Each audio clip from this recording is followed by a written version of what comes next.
What's up, everybody? Hope you're all doing well. Hope you're all safe. So today we are talking episode 3, Falcon and Winter Soldier. Like always, I took down my notes.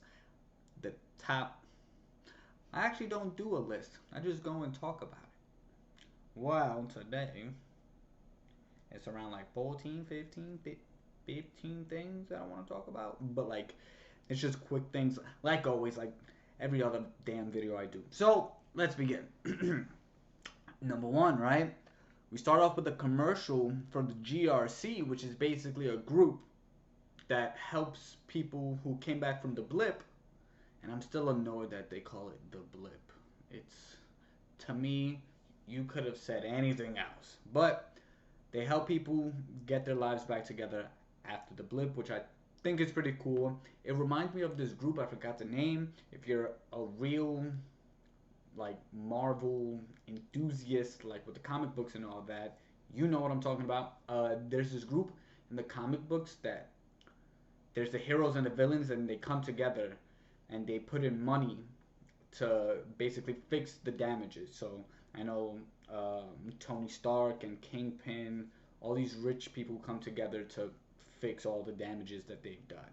So kind of reminded me of that. Thought that was cool. So let's keep going. We see the new Captain America and his partner. I forgot his name really quickly.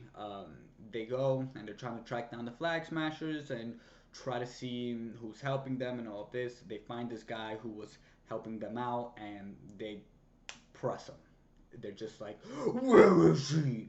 And the guy's just like, my guy, I ain't gonna tell you nothing. Papa ain't no snitch. So he ends up spitting into the new captain's face, and it took every fiber of his body to not really kill this dude, in my personal opinion. All he did was what? Body slam him? If that was me, I would have reached all the way back and I would have smacked him. And then when he fell down, get to the roof and be like, boom, hit him with one of those. But that's just me. That's why I can't be Captain America. Because, I got the muscles, I got the skill, but I don't got the restraint. But you could tell the new captain is getting darker. He's getting more angrier. Like he's short fused. So he's trying his best, but you could tell it's getting to him, and he's just like, if one more person disrespects me, like he's gonna explode. So yeah, I like that, and obviously I'm just a week late, so we're gonna be talking about episode 4 in the next video. I already know what happened. You could tell, but we talking episode 3, so let's keep going. Right? Did you guys hear that race car? He's probably going like 25 miles per hour. So we see Bucky go face to face with Zemo.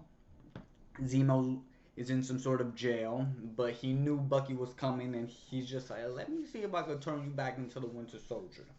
Let me see if this still works. And obviously it doesn't, because our boy went back to Wakanda and they said, you, and they got it out of his head. So we see them talk.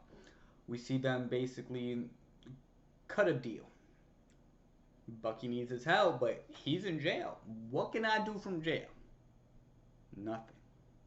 You're going to need to break me out. So they end up creating this plan. Zemo breaks out somehow. Bucky didn't tell Sam. And Bucky's just like, what if, random scenario on a random Tuesday, the guy goes out to lunch, he snags the card, he waits till he gets back, he beats up the dude, he takes his clothes, he does this, that, a prison break, and a riot breaks out, and he's free. And then Zemo just walks around the corner like, what up, gangsta? And Sam's just like, not this again. So we see that. I like that part because that's something I would do. I would just do it and be like, what if somehow this happened? Right? Who knows? And I like the character of Zemo. He kind of reminds me of the Joker and the Thinker from the Flash TV show. It's just, he's not that type of guy with powers. He's just all here. It's all this. And I like those types of characters. And in all honesty, if we keep it a buck, keep it 100, I really think he could have broke out that prison himself. He reminds me so much of the Joker, where like the Joker gets captured, he goes to Arkham Asylum for like a month. He'd be like, "What up, homies? I'm back, but I'm about to be gone," and he keeps breaking out. I feel like Zemo could be that type of character, but that's just me.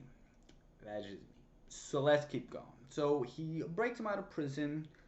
We get a little bit of the backstory of Zemo, how he was rich back in Sokovia, and like they go more into details about like the the super soldier serum and like why he doesn't like it. Like, um, they go and they show us that before he took down the Avengers, his job was hunting Hydra agents, which I think was pretty cool.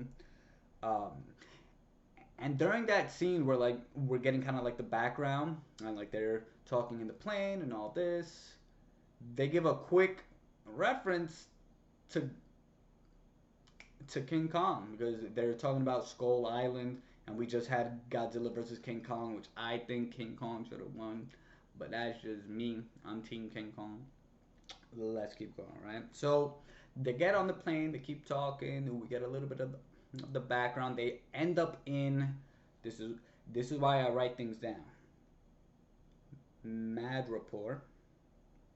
That's the place that they're at, right? And these guys are looking so damn fresh, so damn sharp. I might insert a picture in here, who knows, but maybe not. But we all know they were looking fresh, especially Zemo. My son had the steez. I was like low key on Google, like, yo, where can I get that full outfit? They were looking fly for no reason. So they get there. He needs to basically make people know, yo, like I can still do things. So Bucky has to act like the Winter Soldier again, just looking at people all mean mug and be like, "You wanna fight me, bro? Oh, don't even look at me, stupid." So, oh my gosh, I just spit. And we go. They're trying to find like the power broker or somebody that can give us information to find the power broker. There's this one, like, you guys can't see it, but I can. It's not. It's not going away. And I'm about to activate these fists. So they're trying to find more information on the power broker. And actually, before they enter the club, there's like a painting of these eyes, and it says the power broker is watching or something like that. And I was just like, oh, yeah, I saw that. We all saw that. I thought it was just me and my detective eyes, but I was wrong. So we get them going to the club and talking to these people, and then out of nowhere, which is a character that I personally forgot about, is Sharon Carter. Like, shit goes south, she pops up, and she's still kind of mad because everybody else got pardoned except for her. I 110% forgot about her. 110%. When everybody was talking about her, I'm just like, who? And then it came back to me because I had to watch that episode and the last one like 2 times back to back. So she's still kind of upset, understood, because if Bucky could get pardoned and he did a lot worse, why can't she? So we talked about that. We talked about the big three. I'm calling them the big three. I like them more than WandaVision's big three of Jimmy, Darcy, and Monica. Yeah, I like them more than them just because that's a really oddball big three. So we see Sharon Carter. Time goes on, and we find Nego. That's the dude's name. Who's been making the super serum? Couldn't you create a different name, like a cooler name? So we find him in this whole big like shipment place in this container, and like always, Bucky got a. Oh no, was it Zemo who just grabbed him up and started like saying, "Yo, like it's time to talk"? I forgot who it was, but they start pressing him. We get the backstory, right? And how the CIA contacted him to start working on this, which I find is pretty interesting that the show does this. So when they were talking about it and they were like referencing a lot of different things, this super serum is connected to like a lot of different things. So like I think Captain America was like the first one, right? And then Wolverine, Abomination, and there's like a line of people who have been affected or who have the super serum within them. But we don't really ask for that information, but they still like close up that plot hole or just answer those questions. And I like that. So we basically find out that he made 20 of them. And 8 already have it, and there's 12 left. So we need to go and find them, which I know I'm a bit late, and we do. I get it. But we talking about episode 3, so let's chill out. Some people think Sharon Carter is the power broker. I personally don't think so, right? Even though that's not a part of the show, I'm just talking about it. A couple people do. I personally don't. I think it's gonna be somebody out of left field just say, "Oh yeah, it's me, guys," and everybody's just gonna be like, "Who is this guy?" But that's just my 2 cents, right? Oh, and something else. We found out that the new super soldier serum basically comes from Isaiah because after Captain crash landed into the ocean, froze up, they were testing it on new people. He was one of the first ones, and it's basically branched off from him. I didn't know that, which makes things even worse. So, at the end of the episode, which I think was very important, and it leads off to episode 4, which we see the leader of the Flag Smasher group, her and I don't know the second dude's name. They're taking all this stuff into a car. They get into the car and they blow up the building. But there was people still in the building, and the look on their faces was just like, we didn't really mean to do that. Well, the girl was 50-50 because she vocally said, well, they were gonna do it to us, blah blah blah. Like they're no good, blah blah blah. But the guy is just like, oh, hold up, that's not what we're trying to do. So like originally what I'm seeing is that they're not trying to hurt people. They're just trying to help, quote unquote. That's how a lot of these bad groups start. Is they're just trying to help, and then next thing you know, one person dies, and then they're just like, oh well, we just gotta start killing everybody, blah, right? So